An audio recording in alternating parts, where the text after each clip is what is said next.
Welcome back to Grammar Grade 12. I'm really glad you're here. This is Unit 9, Lesson 66, and we're deep in the usage glossary. That stretch of the language where two words sound almost interchangeable, but careful writers know exactly which one to reach for. Today we'll sort out 8 of those pairs, from different from all the way to irregardless. Each one is a small choice, but making the right choice every time is what separates writing that's merely fine from writing that's sharp and sure. Let's dig in. Here's the map of today's lesson. We'll walk through 8 pairs of words that trip up even careful writers. In the first half, different from versus different than, doesn't versus don't, emigrate versus immigrate, and farther versus further. In the second half, fewer versus less, good versus well, the phrase had of, and the non-word irregardless. Don't worry about memorizing that list now. We'll take them one at a time, each with a clear rule and a fresh example. The big idea to hold on to is this. With every one of these, the right word is a choice you can master, once you know what to listen for. Let's begin with different from and different than. In careful, formal writing, different from is the preferred choice.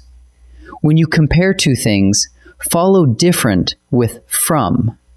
Her method is different from mine. You'll certainly hear different than in casual speech, and it slips out all the time. But on a test or in a formal essay, from is the safe, standard pick. So whenever you're comparing two things and one doesn't match the other, say it's different from the other. Next, doesn't and don't. This one is really subject-verb agreement wearing a disguise. Use doesn't with he, she, it, and any singular noun. She doesn't ride the bus to school. Use don't with I, you, we, they, and any plural noun.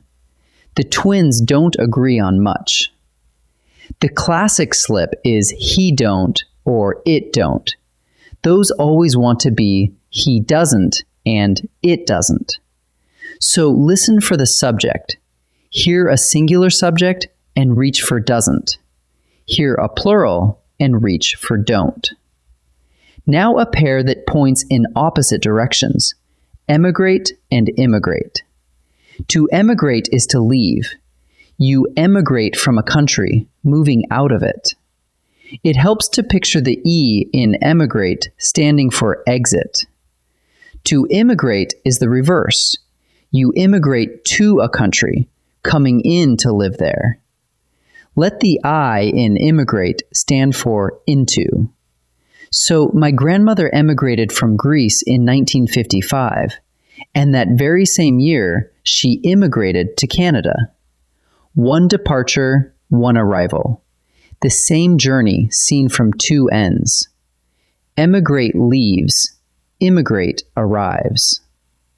Here's a pair about space versus everything else. Farther and further. Use farther for physical distance, the kind you could measure in miles. We drove farther up the coast than we planned. Use further for time, degree, or extent, things you can't lay a ruler against. Let's discuss this further before we decide. A handy hook is the word far hiding right inside farther, pointing you toward actual distance. So if you can measure it in miles, it's farther.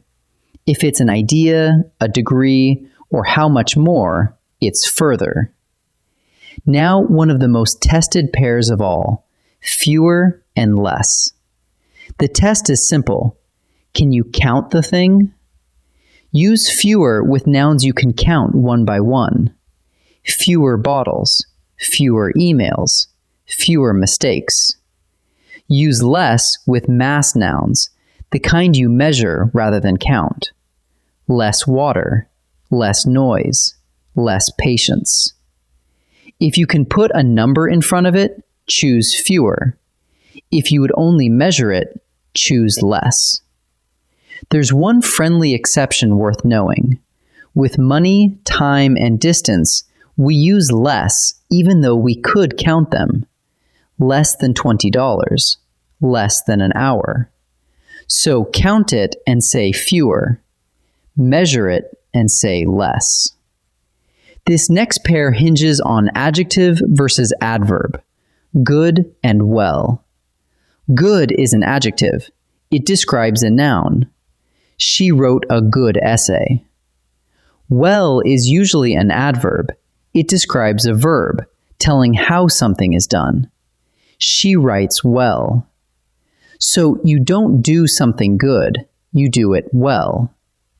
Here's the one twist worth remembering. When you're talking about someone's health, well becomes an adjective. After being sick all week, I finally feel well. There, well describes the person, not the action. So, good for nouns, well for actions. And well again when you mean healthy. Before we practice, here are two forms you should simply strike from your writing. They're non-standard, full stop. First, had of. Never slip an of between had and a past participle. We do not write, if I had have known. We write, if I had known, I'd have come. That of is pure clutter. Drop it every single time. Second, irregardless. It sounds official, but careful writers don't use it. The IR prefix just piles a second negative onto regardless. So always choose regardless.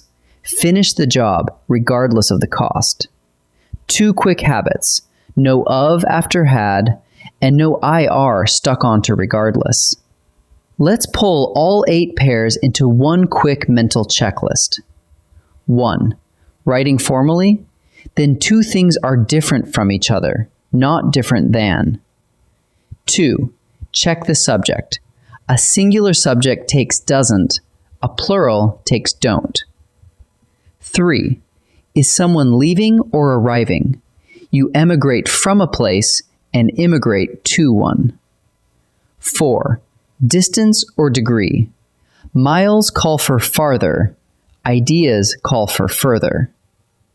5. Can you count it? Countable things take fewer. Mass things take less.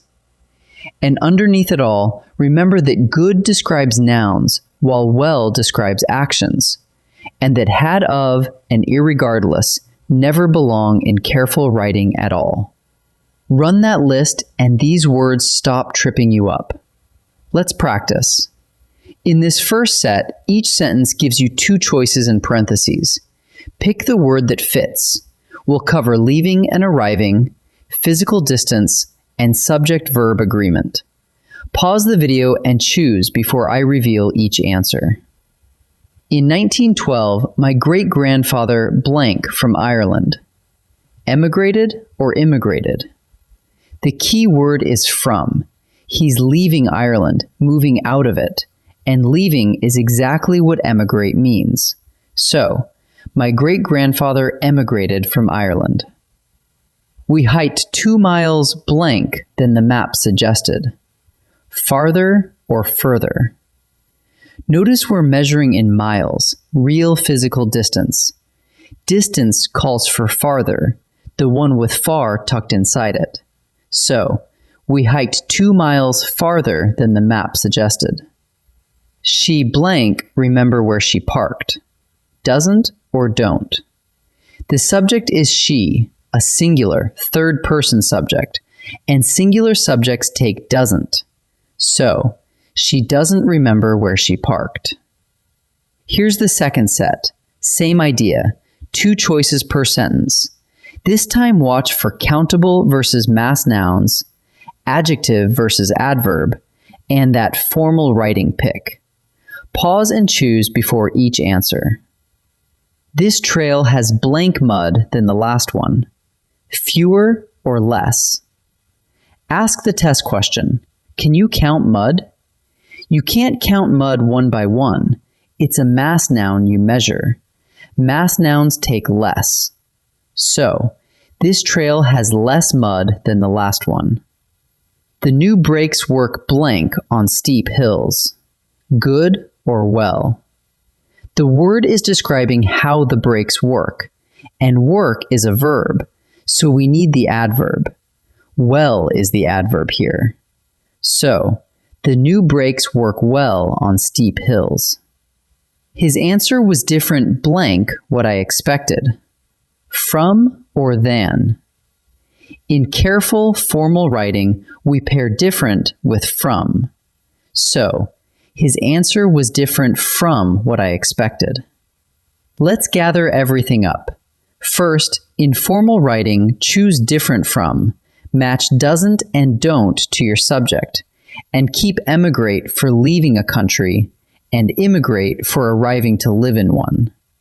Second, use farther for physical distance, and further for time or degree, and fewer for things you can count, while less handles the mass nouns you measure. And third, good is your adjective, and well your adverb, with well doubling as an adjective for health, while had of and irregardless simply shouldn't appear in careful writing at all. The thread through every one of these is the same. The right word is a small, deliberate choice, and now you know how to make it. Next time, in Lesson 67, we continue the usage glossary from this kind to reason is because, untangling a few more pairs that trip people up. I'll see you there.